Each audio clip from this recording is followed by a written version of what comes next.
Então, meus garotos, meu nome é Lana Lacerda, sou professora do curso de Medicina. A doutora Flávia pediu ao doutor Ariel para dar essa aula, mas ele estava meio cheio e passou a bola para mim. Eu espero que eu possa corresponder a aula para vocês. Vocês vão me ver mais frequentemente quando vocês estiverem já terminando o curso, porque eu sou coordenadora do internato e da parte de urgências e emergências. Vamos falar um pouquinho sobre patologias ungueais. A doutora Flávia pediu para a gente falar sobre algumas patologias que vocês podem fazer pequenos procedimentos para o tratamento, mas eu quis incluir algumas outras coisas só para dar um aumentozinho aí no bate-papo, tá certo? Então, as patologias ungueais costumam acometer mãos e pés. E vamos primeiro falar um pouco da unidade ungueal, né? A unidade ungueal ela é formada pela placa ungueal, que é a parte dura da unha, que é formada de queratina, e as estruturas circundantes, que são o leito ungueal, que é o que prende a unha ao dedo, fica abaixo dessa placa, né? A matriz ungueal, que localiza-se na base da unha e é o local onde a unha cresce, a partir de onde a unha vai crescer.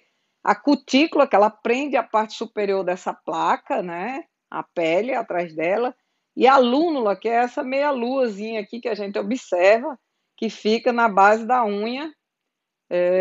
E as pregas ungueais, que são as dobras de pele dos lados da placa onde a unha e a pele se encontram exatamente para também ajudar a prender a unha. Mas para que a unha serve mesmo? Ela serve para proteger a ponta do dedo dos efeitos provocados por tudo que a gente faz com as mãos e pela ação do tempo também, né? E com o tempo isso aqui vai ficando mais frágil. Elas são anexos cutâneos, como o cabelo, né? E fazem parte desse aparelho. Elas têm uma importância muito grande na proteção das falanges distais dos dedos. No nosso mundo atual, ela também tem uma função estética, principalmente para as mulheres vaidosas, mas os homens também agora estão usando bastante dessa vaidade, né? E aí também ela contribui para que a gente preenda objetos, porque dá mais firmeza e uma sensação tátil melhor para essa apreensão. A unha ela é muito importante porque muitas patologias sistêmicas cursam com acometimentos das unhas. E muitas vezes existe uma lista gigante de diagnósticos que você pode dar estudando a unha, certo? Diagnósticos e tratamentos.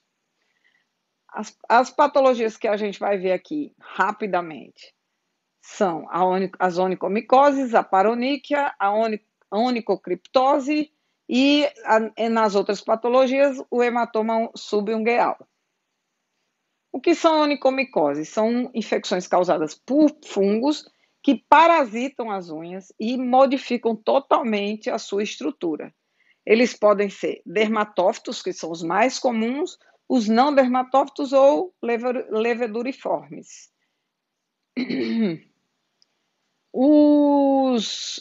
Como eu disse, ela pode ser por esses fungos que a gente já falou. O diagnóstico é normalmente feito pelo exame físico, mas pode ser feito cultura de raspagem da mesma, um PCR ou até histopatológico. O tratamento é feito com drogas sistêmicas e os tratamentos tópicos também são auxiliares. O tratamento unicamente tópico não vai conseguir tratar essa patologia. Como vocês podem ver, aqui a gente tem um antes e um depois nos tratamentos. Quando são tratamentos longos e precisa de que o paciente seja muito focado nele para que tenha resultados. A paroníquia. O que é a paroníquia? Nós temos a paroníquia em duas formas, a forma aguda e a forma crônica. A forma aguda ela é representada por essas lesões aí que mostram inflamação, né? Eritema, edema, dor local, e muitas vezes com formação de abscessos que se instalam de maneira aguda no dedo. Por quê? Alguma área de continuidade na pele que faz com que alguma bactéria, principalmente estáfilo, que é as bactérias que habitam a nossa pele, né, penetrem nessa área e aí se reproduzam e façam com que aconteça essa, esse processo todo aí que a gente pode ver. Muitas vezes isso aí, quando não tratado, muda toda a matriz ungueal e faz uma bagunça na formação da unha. O tratamento, né? A gente tem que tomar muito cuidado com ele, fazer, como qualquer abscesso, compressas para que flutue, para se poder fazer o tratamento, né? Os patógenos mais comuns é o estáfilo, como eu já havia falado para vocês, mas pode ser encontrado também Streptococcus, Pseudomonas ou Proteus. E aqui a gente vê os mocinhos, né? Aqui é o estáfilo, aqui é a Pseudomonas, aqui são os Streptos e aqui o Proteus. Muito prazer para vocês que ainda não conheceram, para os que já observaram em algum estudo. Esses são os mocinhos que podem fazer com que uma bagunça grande na ponta do dedo, e olhe, isso dói, viu? O diagnóstico normalmente é feito por anamnese e exame físico, mas deve ser feito também um diagnóstico diferencial, porque existem algumas patologias que a gente pode deixar batido, e isso é o mais importante disso, que também cursam com algumas lesões nesses locais, como um carcinoma de células escamosas, que a gente pode ver aqui. É claro que esse aqui é bem mais exuberante, mas às vezes você encontra só um pontinho ali que está se desenvolvendo e pode confundir com a paroníquea e deixar passar. Também o granuloma piogênico pode acontecer de ter, um pioderma gangrenoso, que é um outro tipo de lesão, e o herpes simples, que nem sempre dá somente no lábio ou na região genital. O tratamento é bactéria, uma antibiótico terapia se faz necessário para esse tratamento, e a drenagem. Importantíssimo a drenagem, porque o pus dificilmente ele é reabsorvido, principalmente dependendo da quantidade. Às vezes, só o tratamento conservador e a antibioterapia consegue fazer com que essa coleção ela extravase, abra, ela mesmo encontra um caminho e se drene por si só. Mas às vezes a gente precisa ajudar a. Nunca devemos retirar a unha nesses casos, porque você deixa o leito ungueal muito exposto. Então, drenar o abscesso e observar. Às vezes, a invasão é tão grande que a unha cai com o tempo, mas isso aí, normalmente, quando ela vai cair, já tem uma capa cobrindo o leito ungueal, já para proteger também esse leito ungueal. Aí nós temos a paronychia crônica. A paronychia crônica ela é uma doença inflamatória também, né? Das pregas ungueais. Vocês viram que as pregas são essa área de pele que recobre as laterais e que segura também a placa ungueal. E ocorre quase sempre em pessoas que vivem com as mãos úmidas, pessoas que trabalham em locais que lavam louça o tempo inteiro, que lavam roupa, ou que fazem limpeza e tem que estar passando pano, essas coisas, e as mãos estão constantemente úmidas, né? Então tem que esse pessoal eles têm uma tendência maior a desenvolver a paronychia crônica. E se eles tiverem eczema nas mãos ou alguma doença que acomete o sistema imunológico, aí isso ainda piora mais ainda o caso deles, né? A diferença entre a aguda e crônica, primeiro é a repetição do caso, essa história epidemiológica das pessoas, e nem sempre você encontra pus nas áreas acometidas, é mais aquela região de eritema mesmo, é a pessoa que passa o tempo todinho, e você não observa cutícula na região da paronychia crônica, eles perdem a cutícula, fica como se tivesse feito as unhas e comido bastante a área de cutícula, certo? É a anamnese, exame físico, e o tratamento é o quê? É evitar que fique o tempo inteiro com essas mãos úmidas, ou seja, usar luvas se precisar trabalhar nessas áreas, né? Evitar esses irritantes e essa exposição excessiva à água, usar corticoides tópicos, aí às vezes antifúngicos na lesão, e nas doenças graves ou refratárias a gente talvez às vezes precisa fazer a cirurgia, que aí é retirar toda essa área que está lesionada para ver se ela se recupera e evita a permanência da patologia. A onicocriptose. Quem não, né? Algumas pessoas, mais do que outras, já sofreu com a famosa unha encravada, que é o quê? É o encurvamento ou invasão lateral da unha para dentro da borda. A unha, em vez de crescer nos planos, ela se encurva e vai penetrando nos tecidos e causando inflamação nessa área em que ela penetra. Normalmente dói bastante, eu falo isso porque eu já sofri bastante com onicocriptose, e às vezes a pessoa não consegue nem mesmo andar com.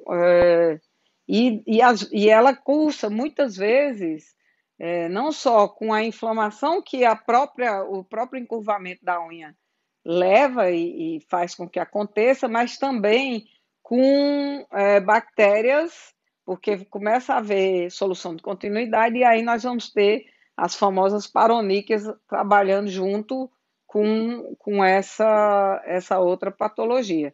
E também pode ser a própria onicomicose também, qualquer fungo também pode se instalar nessa área, e aí você não ter somente a unha encravada, mas também as outras patologias concomitantemente.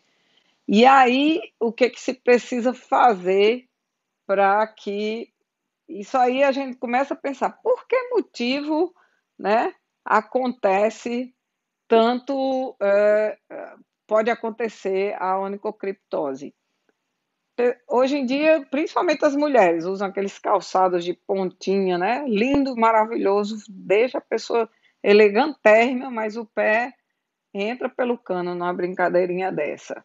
Atletas também que correm e o pé bate na ponta do tênis, e esse trauma contínuo também pode levar à mudança do crescimento da unha, né? Uma marcha anormal, que é a pessoa que anda apoiando no hálux, fazendo com que haja uma mudança no crescimento dessa unha também. Aquelas pessoas que têm o hálux em forma de bulbo, né? Aqueles dedinhos bem gordinhos, bem redondinhos, cheio de carne, como o pessoal diz, com excesso de cutícula. As pessoas que vão para pedicures, manicures, e aí cortam excessivamente a unha e de forma incorreta. A unha tem que ser cortada quadrada.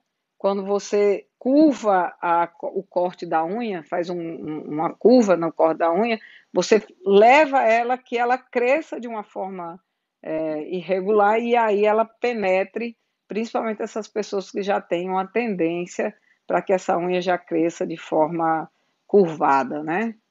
Há algumas pessoas que têm também variações congênitas no contorno da unha, e os traumas, como eu disse, um dos traumas seria esse do corredor, né? Tem que tomar muito cuidado, usar um calçado correto, para que e usando a técnica correta também de corrida para evitar esses traumas. O diagnóstico é basicamente clínico, olhou, você viu que existe isso. E o tratamento é feito de formas. Existem vários tipos de tratamento. Alguns podólogos inventam algumas órteses que colocam para fazer, para curvar a unha, para evitar que o crescimento da unha se curve, mas assim, a rigor, não há uma comprovação científica de que isso possa acontecer. Normalmente o tratamento é feito com a matricectomia, que como o próprio nome está dizendo, né? Vamos lá ver. Primeiro vamos falar então da cantoplastia. A cantoplastia é a retirada do excesso de tecido e de um pedaço também da unha para liberar essa unha, essa área que está invadindo os tecidos moles, né? Você pode fazer essa incisão, faz uma anestesia local, é tranquilo de se fazer essa anestesia local, e depois se dá os pontos, né, para evitar o sangramento, porque realmente com a retirada dos tecidos moles fica bastante doloroso. A podóloga, o podólogo, ele consegue tirar o cantinho da unha, mas ele não pode fazer essas retiradas. Isso é um procedimento totalmente médico, a cantoplastia, tá certo? É um procedimento um pouquinho doloroso no pós-operatório, tem que ter um certo repouso até a cicatrização, e porque senão retorna, e é muito comum retornar. Eu mesmo já fiz mais de uma vez as cantoplastias, até encontrar um podólogo que realmente sabe o que está fazendo, e faz uns 20 anos que eu não tenho problema mais com unha com onicocriptose. A matricectomia é a retirada de um pedaço da matriz da unha para evitar que ela cresça naquela direção. É uma matricectomia, é feita uma matricectomia, e aí uma aplicação no local exposto de fenol, que a gente observa aqui, olha, o processo todinho, faz um garrotezinho com o dedo de luva, o corte da unha, né, a preparação e o corte do canto da unha, como uma matricectomia, e aí nesse local é aplicado o fenol, se aguarda alguns instantes, depois se faz um curativo, e os resultados obtidos com essa aplicação têm sido bastante alentadores para o pessoal que sofre desse problema, evitando se submeter a vários procedimentos ao longo da vida. Claro que os cuidados, como eu disse, de cortar a unha corretamente, de evitar sapatos apertados, faz com que evite-se mais o aparecimento desses encravamentos de unha. Aqui nós temos a onicoplastia, que é aquela pessoa que tem um excesso de pele, de tecido, que impede que a unha se desenvolva e ela acaba crescendo para os lados. Você libera essa área, e aí a unha já tem espaço para crescer e sair do seu leito. O hematoma subungueal nada mais é que o acúmulo de sangue sobre a unha, e dependendo do tamanho dele, o tratamento segue o baile. Ele normalmente é devido a um trauma direto ou o uso incorreto de sapatos. Olha aí o sapato de novo participando dos problemas das unhas, principalmente das unhas dos pés, né? As unhas das mãos dá menos problemas. E a prática de alguns tipos de esporte também faz a mesma coisa. Pode levar a traumas que sangram e aí se coleta sangue sob a unha. Nos casos leves, a gente só observa, o próprio organismo se encarrega de reabsorver esse hematoma. Nos casos em que há uma reclamação muito grande de dor, porque realmente, às vezes, a pressão sobre a unha fica muito grande do sangue, a gente se faz fenestrações na unha nesses casos. Pequenos furinhos para ajudar a drenagem desse sangue. Como eu disse para vocês, sempre que possível, conservar o máximo possível essa unha, porque ela é a proteção do leito ungueal. Nesses casos, deve-se fazer um diagnóstico diferencial com nevo da matriz, né, nevos escuros que podem estar sob a matriz, o melanoma maligno e o diabetes também, que pode levar a essas unhas escuras. Existem outras patologias também, mas as mais comuns são essas aí. Bem, prevenção, cortar as unhas de forma reta, não arredondar esses cantos, para que evite o encravamento, como eu já havia falado. Utilizar um alicate de qualidade, para não fazer repiques, né, na unha. Não cortar as unhas muito rentes. Escolher calçados confortáveis e de qualidade, e com tamanho correto, né? Secar bem os pés para evitar proliferação de fungos, né? Que podem infectar a unha também. Manter os pés limpos e secos. Calçar meias de fibras de qualidade para evitar que fique roçando e acabe levando a lesões. Ter cuidado, muito cuidado nos locais que são bem favoráveis ao desenvolvimento de fungos, como piscinas, esses balneários, né? Esses locais onde a gente divide com as pessoas alguns espaços e aí podendo uma passar para a outra algumas patologias. Então, evitar andar descalço em determinados locais, ou partilhar calçados ou toalhas para secar o pé de pessoas que podem estar infectados. Era mais ou menos isso. Qualquer dúvida, estamos aqui. Se a gente tiver oportunidade para fazer alguma aula prática, seria bastante interessante. Vamos ver como é que próximo ano, né, a gente consegue trabalhar. No 7º ou no 8º período, talvez consigamos fazer isso. Podem me chamar, estou à disposição na hora que vocês quiserem. E é isso. A educação da maioria das pessoas termina após a formatura, mas a do médico ela vai continuar para a vida inteira. O médico ele precisa estar estudando, precisa estar se atualizando e para poder auxiliar os seus pacientes, os que dependem dele. Valeu, garotos. A gente se vê por aí.